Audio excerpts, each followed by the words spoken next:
นะโมตัสสะภะคะวะโตอะระหะโตสัมมาสัมพุทธัสสะนะโมตัสสะภะคะวะโตอะระหะโตสัมมาสัมพุทธัสสะนะโมตัสสะภะคะวะโตอะระหะโตสัมมาสัมพุทธัสสะขอน้อมน้อมแด่พระผู้มีพระภาคอรหันตสัมมาสัมพุทธเจ้าซึ่งเป็นพระบรมครูของเทวดาและมนุษย์ทั้งหลายขอน้อมไว้แด่คุณพระธรรมอันเป็นคำสั่งสอนที่พระผู้มีพระภาคทรงตรัสไว้ดีแล้วขอน้อมไว้แด่พระสงฆ์กราบนมัสการพ่อแม่ครูบาอาจารย์พระเถรานุเถระเพื่อนสหธรรมิกเจริญสุขเจริญธรรมมายังการนำขันแขวงขันเมืองตลอดหอนออกตัวญาติโยมท่านสาธุชนผู้มาห่วมบุญทั้งหลายทุกท่านทุกคนณโอกาสนี้ต่อไปก็ตั้งใจฟังธรรมกันด้วยความเคารพบนบก็ได้ วันนี้ก็อยู่ที่วัดบ้านคำสีดา ภายในก็มี ประธานอปสแขวงประธานอปสเมืองคณะอปสแขวงอปสเมืองเจ้าคณะเขตเจ้าอธิการวัดผมโดยคณะสงฆ์หมู่ใหญ่ในภายนอกก็มีออกตนญาติโยมตั้งแต่ขันแขวงมีประธานในราชสัตว์แขวงเป็นต้นขณะการนำขันเมืองและญาติโยมทั้งหลายมาเต่ามาโฮมกันเพื่อทำพิธีหรือว่าถวายพัทธสิมา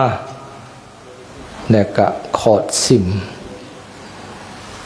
มนี้ถือว่าเป็นศาสนาวัตถุที่สำคัญในทางพระพุทธศาสนาซึ่งเป็นพุทธานุญาตตามพระวินัยแท้ๆคำว่าพัทธสีมาแปลว่าเขตที่พระสงฆ์ผูกขอดสำหรับทำสังฆกรรมสมัยก่อนที่มีเจ้าชีวิตต้องได้ขอพระราชทานอนุญาตจากเจ้าแผ่นดินเพราะว่าดินทั้งทั่วอาณาจักรหรือว่าราชอาณาจักรเนี่ยเป็นดินที่มีพระเจ้าแผ่นดินเป็นผู้ปกครองจนว่าพระเจ้าแผ่นดินจังสั้นพระสงฆ์นี่ก็อยู่ในดินแดนของอาณาจักรจังสั้นเมื่อจะมักขอดเป็นปทสิมาอันเป็นดินของสงฆ์ต้องได้ขออนุญาตจากอำนาจการปกครองฝ่ายมาดเมืองตะกี้เจ้าชีวิตพระราชทานให้เป็นดินสงฆ์เมื่อพระราชทานให้แล้วขอดสิมแล้วก็ถือว่าเป็น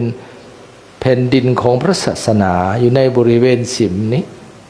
ถือเป็นดินพระศาสนาได้บ่สมัยต่อมาเปลี่ยนแปลงการปกครองจากระบบ ที่มีพระมหากษัตริย์มาเป็นระบบประชาธิปไตยหรือว่ามีรัฐบาลเป็นคณะบริหารมีประธานประเทศหรือนายกรัฐมนตรีเป็นประมุขของชาติเป็นประธานประเทศหรือว่าเป็นนายกตามกฎหมายก็ต้องได้ขออนุญาตในการก่อสร้างและการขอสิมถึงนายกรัฐมนตรีเป็นผู้ออกขอตกลงให้นะจึงบ่เป็นเรื่องง่ายๆเนาะดังที่เพิ่นได้อ่านไปแล้วขอตกลงของนายกรัฐมนตรีในการสร้างพัทธสิมาในการยืนเรื่องขอก็มีขอบเขตที่แน่นอนเช่นวัดแทกล่วงยาวตัวอย่างอยู่ในนี้ก็เท่าไหร่ลวงกว้าง 11.80 เซน80 เมตรลวงกว้างก็6 เมตร 50บัดเพิ่นมาแทกกุดคุ้มว่างอันใบอันซิมในลูกนิมิตฝ่าไปลูก10 กว่าเมตร 14-15 เมตร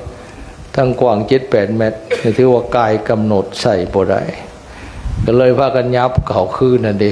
จุเสียก็ขอบซิมอีหลีถึกนะหน่วยซิมมันถึกอีหลีถึกปั๊บกับตัวเลขเก่าเลยแต่บัดเพิ่นสิมาฟังบ่ได้มีคือสิแม่นเอาออกกว้างๆเลยเฮ้ยเพิ่นว่า เป็นหลักเอาดินรัฐบาลบ่ได้ขอเท่าไรต้องแทกตามนั้นเนาะอันนี้จะไปเฮ็ดระวังได้ขอนี่เด้อครูบาอาจารย์พระอาจารย์โยมอาตมาไปขอหลายบ่อนเนี่ยได้แทกใหม่พิษหมดหลายบ่อนได้ไปแทกใหม่เลยย้ายใหม่แต่ว่าให้ย้ายที่หลังพอไปขุดตอนนั้นมันบ่ทันแล้วก็เลยไปแทกแล้วก็ไม้ไว้แล้วก็สูตร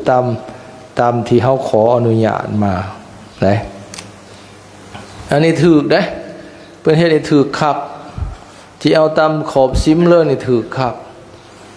ถูกบนใดเพราะว่าในเวลาทำสังฆกรรมน่ะญาติโยมเอิ้นว่าอนุปสัมบันผู้บ่ได้บวชน่ะเข้าเขตซิมบ่ได้เลยยกตัวอย่างเพิ่นลงอุโปอยู่นี่แม้แต่สามเณรก็เข้าไปบ่ได้บวชนาคสิในเขตใบซิมนั่นคนบูฮานเพิ่นจังเฮ็ดใบซิมจังติดกับขอบซิมโลดฟังลูกนิมิตหรือใบซิมน่ะแปะขอบซิมมันถูกที่สุดคันคนเข้ามาน่ะบ่ย่างขึ้นอันน่ะแอวคันน่ะแม่นบ่ได้เข้าเขตนะคันบ่ไปไต่ขอบไอ้ลีน่ะมันถือพระสงฆ์เพิ่นทำสังฆกรรมอนุปสัมบันญาติโยมจะเข้าหรือว่าผู้บ่ได้บวชเป็นภิกขุจะเข้าร่วมบ่ได้เนาะเป็นกิจของสงฆ์เพราะนั่นเป็นเขตของสงฆ์ผู้บ่ได้เป็นสงฆ์จะเข้าบ่ได้ในเวลาทำสังฆกรรมจึงศีลนี้จึงเป็นเขตที่พระสงฆ์ขอดสำหรับทำสังฆกรรมทุกอย่าง1บวชนาค2ลงอุโบสถ3การกฐิน4อภานกรรมเหล่านี้เป็นต้นแม่นเฮ็ดในศีลทั้งนั้นจะไปเฮ็ดนอกเขตพัทธสีมาบ่ได้นะ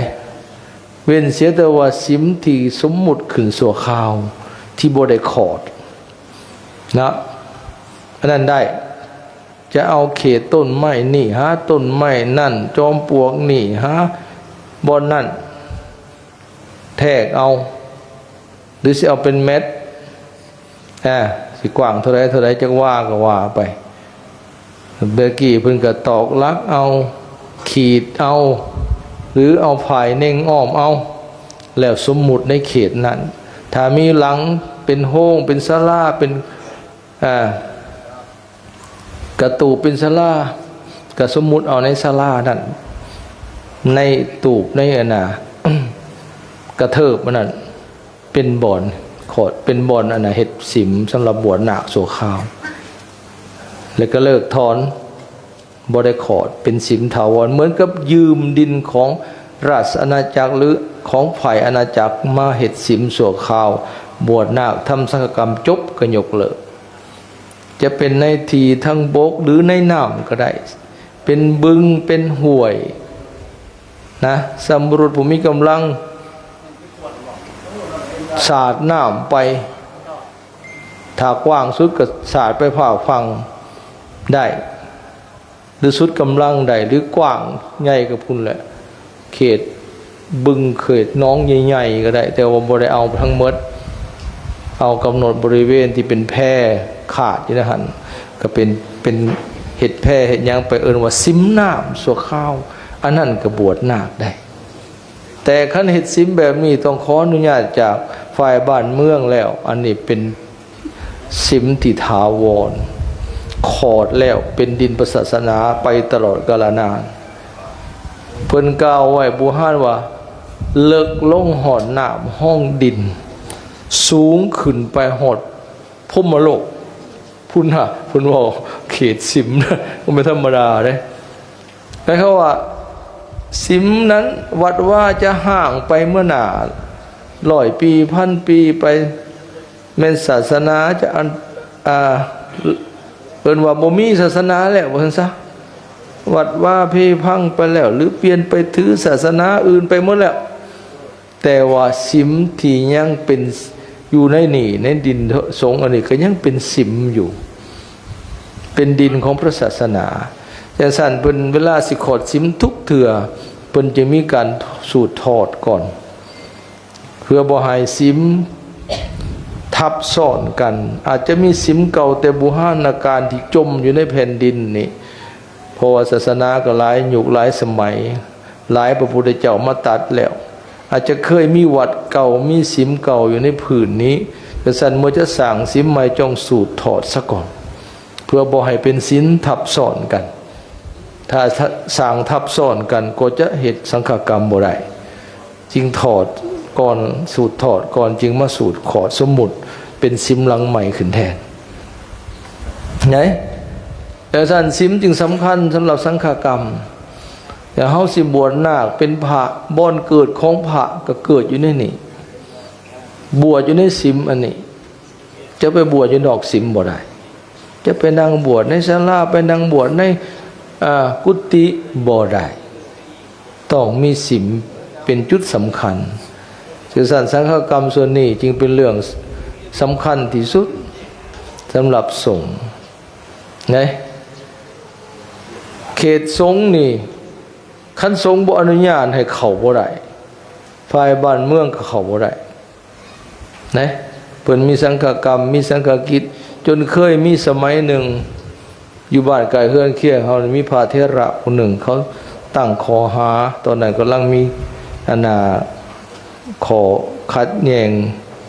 กันอยู่ต่อสู้กันแล้วกับคอมมิวนิสต์กับทุนนิยมเขาตั้งขอหาว่าเป็นพระคอมมิวนิสต์ตอนนั้นประเทศไกลเคียงเฮานี่ล่ะพระเถระองค์นั้นเนาะถือเนรเทศให้หนีออกจากประเทศบอกว่าเราเอาวินัยมาแก่เพิ่นก็แบกกกแบกหยังเครื่องใส่ส่วนตัวไปอยู่ในสิมฝ่ายอาณาจักรเอาตำรวจมาสิมาจับดำเนินคดีเพิ่นอาตมาออกจากดินราชอาณาจักรแล้วอาตมาอยู่ในดินพระศาสนาเราฆ่าเฮ้ย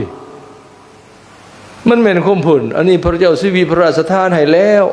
เป็นดินของศาสนาแล้วเราเข้าไปบ่ได้เพิ่นก็อยู่ในสิมเหรออยู่ไปจนว่าคดีขี้ค่ายเพิ่นจะได้ออกมาได้แก้ขอกล่าวหาต่อสู้จนวิทย์มนทินบ่มีถือข้าวหาเรื่องใส่ความเพิ่นจะได้ออกจากสิมมาอยู่ปกติเห็นบ่เพิ่นเอาวินัยมาแก้โอ้อยู่เพิ่นอีหลีเพิ่นว่าอาตมาออกจากดินราชอาณาจักรแล้วอาตมาอยู่ดินของศาสนาเพราะอันนี้เจ้าสิวิพระราชทานในพุทธศาสนาแล้วเราบ่ได้อยู่ในดินทั้งบ้านเมืองแล้วเรามันเจ้าสิวิพระราชทานให้แล้วเราโอ้แล้วฆ่าเราบ่แม่นของเพิ่นอีหลีนั่นแม้แต่โจรแล่นเข้ามานี่คันทั้งวัดเพิ่นบ่เปิดให้หับบ่ให้จับก็บ่ได้ผู้ใดอันนี้คือ ความสำคัญของปัทถสิมานะเหตุให้เกิดสังฆกรรมต่างๆที่เป็นสังฆกรรมของสงฆ์แม่นเหตุในศีลทั้งนั้นยกตัวอย่างเฮาสิไปการกฐินนี่หับกฐินมาแล้วมาการกฐินอยู่ต้องเฮ็ดอยู่ศีลนะจะไปเฮ็ดอยู่นอกศีลก็บ่ได้ฮะบวชนาคลงอุโปเนี่ยอภานกรรมจังซี่นะก็ต้องในสูตรในศีลกันขอบริวารสมทานขึ้นมานั้นก็ต้องได้สมมุติเป็นศีลขึ้นมาถ้าบ่มีถ้ามีแล้วก็ต้องได้ไปเฮ็ดในศีลทุกอย่างอันนั้นคือสังฆกรรมจึงสำคัญที่สุดแต่สั่นศีลนี่มีบ่อนใดที่ยังอยู่ในศาสนาโดยเฉพาะบวชพระสงฆ์ที่เป็นพระเฮาทุกองค์ขึ้นมาต้องได้ขึ้นศีลเบิดบวชเน้นบวชอยู่ไสก็ได้แต่บวชพระต้องได้ขึ้นศีลเห็นบ่แต่สันศีลจึงบนเหมือนกับเป็นบนเกิดของพระสงฆ์ด้วยพระภิกขุด้วยจึงเป็นใจกลางอันศาสนาวัตถุที่สำคัญของพระพุทธศาสนานะสำคัญเพราะมันเป็นบ่อเกิดของสงฆ์ของพระภิกขุสงฆ์และเป็นบ่อนทำสังฆกรรมของสงฆ์เป็นจึงถือว่าเป็นสิ่งศักดิ์สิทธิ์ในวัดเลยวัดใดที่มีศีลน่ะถือว่าเป็นดินใดดินศาสนาแต่ 100% แล้ววัดนี่เพื่อจะว่าเป็นวัดที่สมบูรณ์คันวัดใดยังบ่มีศีลบ่สมบูรณ์เนาะหื้อถอนได้ง่ายเพราะบ่ได้อนุญาตให้เป็นดินของพระศาสนาแต่อันนี้ส่วนว่าขอขันเมืองสร้างวัดขันแขวงเดี๋ยวนี้ฮอด กระทรวงคือกันได้วัดก็ได้นั่นได้อนุญาตให้วัดแต่ว่าบัดมีสิมนี่หวดประธานสูงสุดนายกรัฐมนตรีหรือประธานประเทศเช่นอนุมัติให้จึงเป็นเขตธรณีสงฆ์เป็นดินของสงฆ์อย่างสมบูรณ์ตลอดไปตลอดกาลถึงจะห่างจะเพลแล้วก็ยังเป็นสิมอยู่เขาสิเห็นนวัดเก่าๆคนยังเม็ดยังเป็นกองดินจีเห็นเขตใบสิมนี่ทรงความศักดิ์สิทธิ์คันเห็นยังเป็นเขตใบสิมสันนิษฐานว่าเป็นสิมข้างแน่ไปทำสังฆกรรมได้เลยถึงวัดห่างหลังเพเลยก็ตามบ่มีหลังคามุ้งมีแต่กองดินจีอยู่ก็ไปบวชนาคได้นะอย่าลืมว่าสิมนี่บ่ได้หมายถึงโหงมันได้นะเพิ่นหมายถึงแผ่นดินพุ่นนะนี่เห็นบ่เวลาเพิ่นสิไปขอสิมยังให้พระสงฆ์เขาไปยืนเต็มพื้นที่เลยเวลาขอสิมนะแต่ว่าเฮานี่ส่วนหลายมักขอดหลังจากสร้างพระอุโบสถแล้วจังขอดพม่าเนี่ยเขาจะขอดก่อนนี่อาตมาเคยไปห่วมตัวหนึ่งอยู่วัดบ้านนี่บ้านไผ่ล้อมนี่ตอนนั้นขอดก่อนจังสร้างซิมที่หลังสร้างซิมแล้วบ่ต้องขอดเลยเพราะขอดเอาพื้นดินแล้วพม่าเนี่ยเขาขีดเป็นตาเลยเอาปูนขาวหรือเป็นเส้นแล้วให้พระไปดังเต็มตามตาเลยตามเดินนะที่เฮ็ดเป็นขอบซิมนะให้นั่งเต็มพื้นที่หรือขับอันนี้เฮานี่คันสร้างเป็นโฮอุโบสถก่อนนี่เฮาเข้าไปบ่ได้เห็นบ่น้ำข้างฟ้าน้ำบางบอนเฮ็ดแทนพระยาวๆออกมาก็ขึ้นไปอยู่บ่ได้อันนี้บ่อยากขากหม่องนี่มันนั่งมันพาค่าพระเลยดิค่าต้นเสาค่าพนักบางบอนค่าขันใดค่าพญานาคเข้าไปบ่ได้นะลักษณะตัวอย่างสี่ก็เฮ็ดในพระเข้าไปเต็มพื้นที่ได้ลำบากเฮ็ดแอวคันบักใหญ่ออกมาอีกก็เข้าไปบ่ได้อีกไปยืนในหันบ่ได้เอิ้นว่าหัตถบาทบ่ต่อเนื่องกันเพราะค่าฝาเข้าใจบ่มันได้ไปยืนไกลกันได้ค่าฝานะตัวอย่างค่าเอวขันตัวอย่างสิแต่พม่าเนี่ยเขาจะไปขอดเอาพื้นดินแล้วนะจังสร้างพระอุโบสถน้ำหลังพอผลหมายถึงเอาแผ่นดินเป็นสิมแท้ๆนะแผ่นดินไหนจื้อไว้เด้อนะแผ่นดินไหนคันยกตัวอย่างว่ายังบ่ทันได้สร้างพระอุโบสถแต่สิมนั้นขอดแล้วบวชนาคได้เลยสิก้างเต้นบวชก็ได้คันมันแดดฝนตกก็ได้คันมันมีห่มมีเงาก็เข้าไปนั่งพื้นดินบวชนาคได้เลยคะแนนขอดสิมแล้วได้รับอนุญาตจากทางการแล้วขอดแล้วบวชนาคทำสังฆกรรมทุกอย่างได้เลยอย่างเฮ็ดโฮงน้ำหลังได้แต่ต้องเฮ็ดตามขอบตามที่แทกได้ที่ขอมาได้อย่าไปเฮ็ดเกินนั่นได้นี่แหละมันจะมีปัญหาหลายสิมแปลงสิมเก่าถอดใบสิมออกผัดบ่ได้ปักลักไว้บ่แล้วจักอยู่ใส่พอไปถามเขตสิมอยู่ใส่เฮ็ดใหญ่กว่าหรือน้อยกว่าคันเฮ็ดน้อยกว่าเขตเก่าอันนี้สบายก็มีปัญหาแล้วก็ยุ่งยากยักคู่ย้อนยกตัวอย่างอยู่บ้านดอนแดงน่ะปลาฝาน่ะ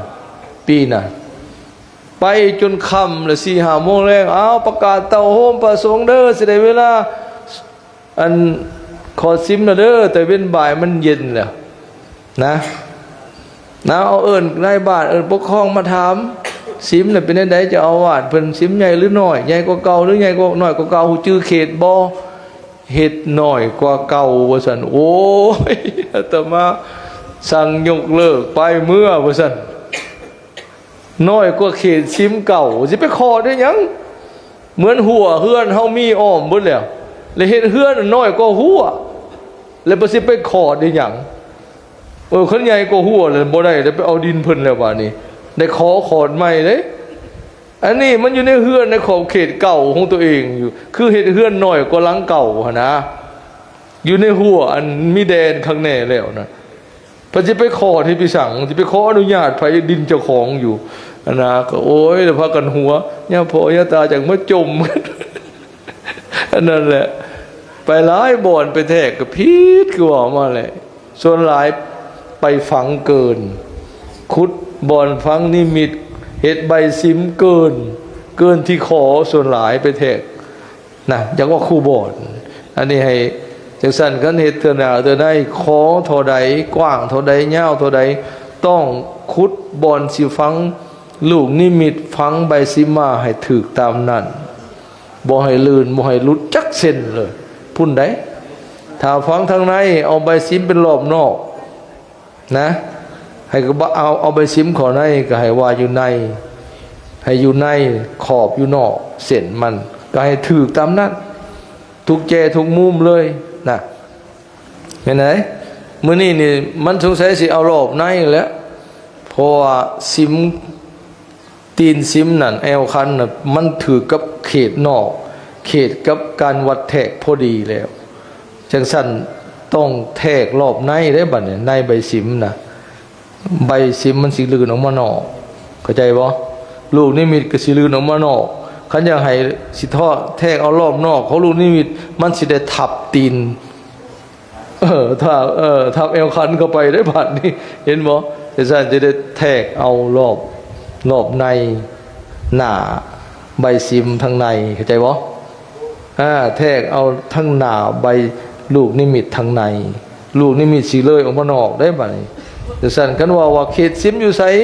อยู่ในลูกนิมิตเข้าไปจังซี่เด้อยกตัวอย่างจังซี่ดูสิมันลืมมานอกเด้จะมานำสิบ่ถูกได้กายเด้หาเห็นบ่ไอ้นั่นซั่นคันสินำเอาขอบนอกจะต้องได้ทับเอวคันเข้าไปแล้วสิหยัดมันจะชีวิตนะ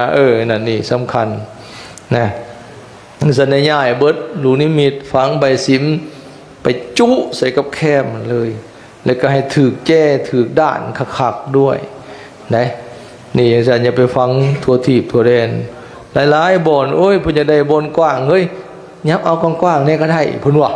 โอ้มันเขตซิมที่ขออนุญาตได้จากทั้งฝ่ายบ้านเมืองมาแล้วมันสิไปฟังจะคิดฟังอะไรก็ฟัง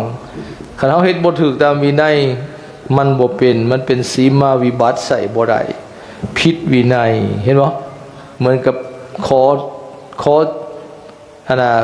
ทนจำนวนหนึ่งเขตหนึ่งปัดมาเอาเกินนะผิดนะมันหลักเอาดินผัดหลัดดินหลวงอีกนี่ใส่บ่ได้ อันนั้นจังว่ามันเป็นเรื่องง่ายเด้เรื่องการเฮ็ดซิมมันเด้อจังซั่นแหละจึงเป็นสิ่งสำคัญเป็นศาสนาวัตถุที่สำคัญ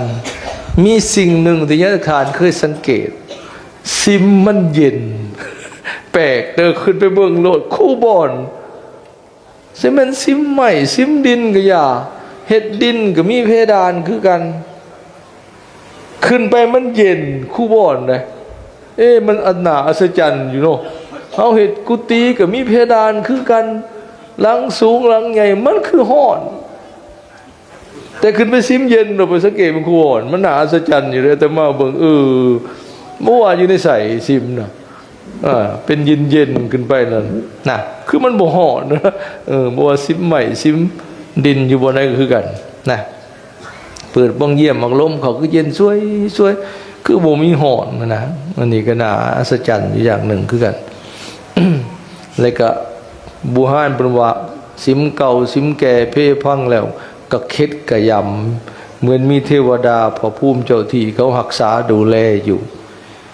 อันเป็นนั้นผมมันเป็นธรณีสงฆ์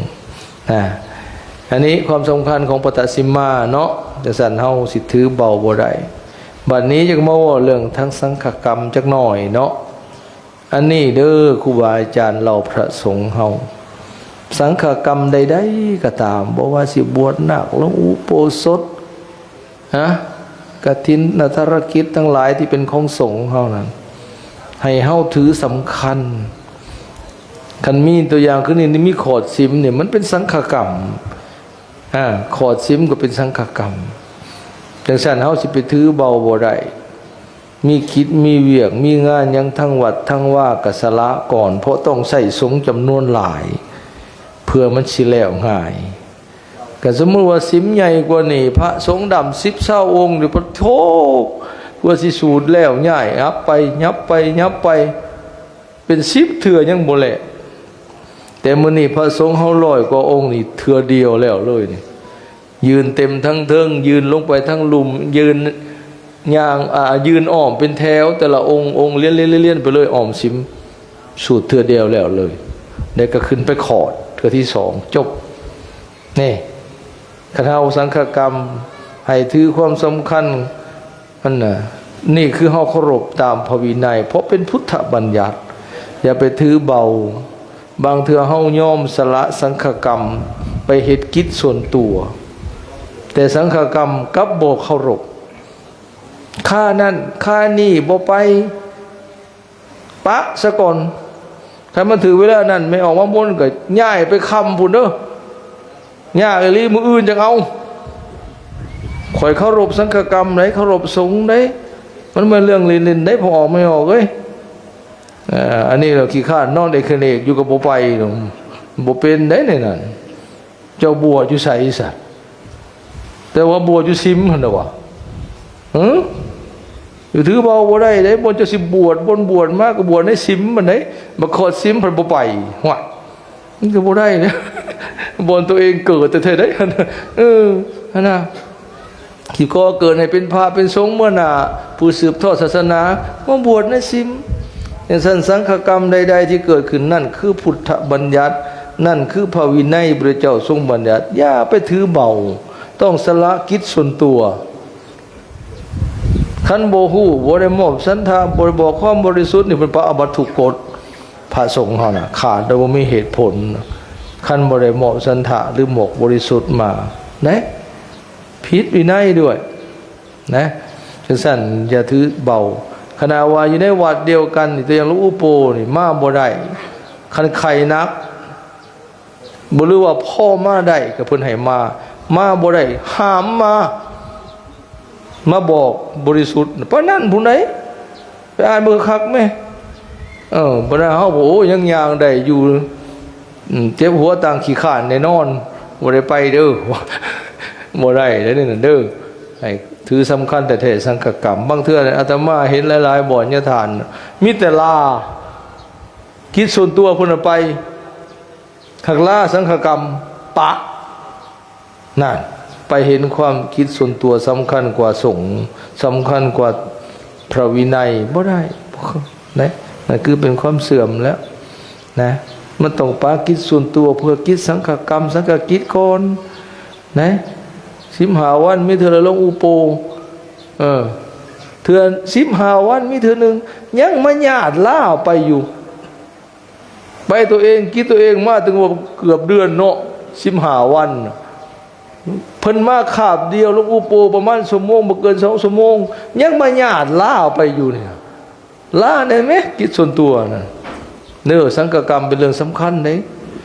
ให้เขาเคารพธรรมวินัยเป็นหากแก้วของพระศาสนาคันบ่เคารพวินัยนี่ก็เสื่อมแล้วนะ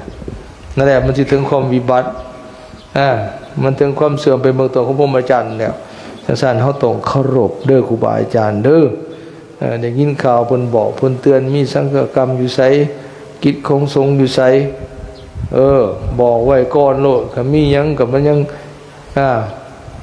บอกญาติบอกโยมเขาตัวนี้บ่ได้สำคัญในมื้อนี้เขามีแต่เขาหามื้อบุญให้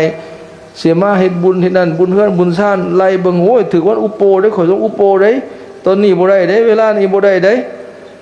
นั่นมาจากแม่นย้ายไปตอนใหม่มื้อใหม่หรือเวลาใหม่ให้ความสำคัญต่อสังฆกรรมบ่แม่นว่าโอ้ยฆ่าแล้วไปหานิมนต์เขาไว้ฆ่าแล้วศีลหน้ามาฆ่าอีกแล้วนั่นมันบ่ให้ความสำคัญอันนั้นแล้วเวียกรัฐเวียกหลวงก็คือกันเป็นมีการประชุมนั่นนี่เวียกราชการบ่แม่นสิไปล่าตลอดได้เพิ่นบ่อนุญาตได้บ่แม่นความจำเป็นอะไรก็บ่ได้อันนี้คือกันนะเฮาเด้อ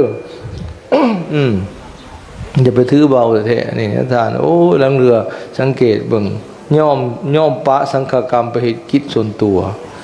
แทนที่สิปะกิจส่วนตัวไปเฮ็ดความสำคัญในสังฆกรรมปัดบ่นะทั้งที่ว่าบ่แม่นเฮ็ดคู่มือหลวงอุโปก็15 มื้อจักมีเทื่อนึงก็ยังไปญาติไปอยู่นะอันนี้ให้คึกคักนะแต่มีหยังก็บอกไว้ หมายไว้ว่ามือนั่นสำคัญได้กิจของสงฆ์หรือมีเพิ่นมีกิจนิมนต์ที่ไปร่วมสังฆกรรมนั่นนี่ได้บวชนาคหลวงอุโปได้ขอดซิมได้หรือวัดนั่นเพิ่นสิให้อภานกรรมได้เพิ่นสิเพิ่นนิมนต์ได้ไปร่วมไปนั่งหัตถบาตได้ว่าข่อยป้าข่อยเฮ็ดบ่ได้ป้าบ่ได้ได้สำคัญได้เนี่ยมันจังแม่นเด้อนี่บาปฝากไว้เฮาให้ถือเบาอย่าถือเบาเอาง่ายในความผอมเพรียงแห่งสงฆ์เคารพตามธรรมตามวินัยที่พระเจ้าทรงสอนก็สิเป็นไปเพื่อความเจริญงอกงามของพระศาสนาได้ยินเพิ่นว่าสร้างซิมมาแต่เพิ่นก็183ซิมหลังใหม่ปาโธเนาะหลังต่อมาหยุดไปอีกมาปี 2000จะได้มาสร้างต่อแสดงว่าศรัทธาบันคำสีดานี่สุดยอดเลยเป็นเซนคนก็สิเฮ็ดอยู่นี่แหละบ่แล้วก็สิเฮ็ดอยู่นี่แหละบ่ได้บ่เศร้าดีคือกันเฮิงกะยามันเฮ็ดอยู่นี่แหละตั้งแต่ปีมาจักปีคือหยุดมาน่ะอันมาอะไรว่าหนังสือบ่ครบมันเด้บ่แม่น 3-4 ปีพุ่นบ่ฮะ5 ปีสิวัง 3-4 ปีนี่เนาะมาเบิดแล้วมาสันเพนหนังสือมาเห็นใบเสนอหอดเจาะหอดแนวโฮมเมืองบ่มีใบอนุญาตสั่งซิมอนุญาตขอซิมบ่มีไหวสั่งยกเลิกกันเมื่อมาสันเพนซื่อๆนะแต่ว่าชุดนี้ถือว่าถูกต้องครบถ้วนสมบูรณ์บริบูรณ์แล้วในเส้นจากนายกมาแล้วนะสร้างก้อนก็สร้างแต่ว่าต้องขอให้มันถูกต้องขออนุญาตสร้างน้ำลังขอซิมน้ำลังเพิ่นเซ็นให้ได้ก็เฮาก็มาขอดหัวใจมันอยู่พี่แหละตัวขอดซิมนี่แหละเพิ่นอนุญาตแล้วเฮาก็มาขอดคันขอดได้เป็นซิมถาวรบัดนี้ถูกต้องตามพระวินัยใส่ทำสังฆกรรมทุกอย่างได้อันนั้นแต่ก็ให้มันถือกับคือบอกแหละการแทกการเหตุฟังลูกนิมิตยังให้มันถูกต้องตามที่ขออนุญาตนั้นให้มันถูกต้อง แต่ว่าหลายบ่อนกับหลายที่ก็เฮ็ดบ่คือกันก็สิเป็นการศึกษาบ่ละเอียดในวินัยนั่นแหละบางบ่อนคือเพิ่นเล่าว่าทั้งเนื้อเนี่ยสูตรทั้งกลางแล้วสูตรเลยออกมานอกเลยว่าซั่นยืนบ่ทั่วอันนั้นก็มีแล้วเอ้าจังได๋ก็ ตอนได้แก้ไขกันแหละครับยังบ่เข้าใจหลายๆบ่อนเพื่อให้มันถูกต้องตามพุทธบัญญัติที่แท้จริงเนาะเอาธรรมะแสดงมาก็เห็นว่าสมควรแก่เวลาจึงขอสื่นสมอนุโมทนานำครูบาอาจารย์พระสงฆ์สามเณรออกตนญาติโยมทุกภาคส่วนที่มีจิตศรัทธาได้มาช่วยกันสร้างสาพัทธสิมาหลังนี้ให้สำเร็จบริบูรณ์สมบูรณ์ด้วยอำนาจให้คุณพระตรัตรัยบุญกุศลใดที่เฮาได้สร้างไว้จงมาปกป้องคุ้มครองให้เราพ่อแม่ครูบาอาจารย์เราพระสงฆ์สามเณรตลอดหอดออกตนญาติโยมให้ปราศจากทุกโศกโรคภัยไข้เจ็บให้เจริญงอกงามไพบูรณ์พูนสุขในพรหมจรรย์ตลอดในชีวิตของตนจนตราบเท่าถึงความพ้นทุกข์ทำให้แจ้งซึ่งพระนิพพานพุนเถิดสาธุ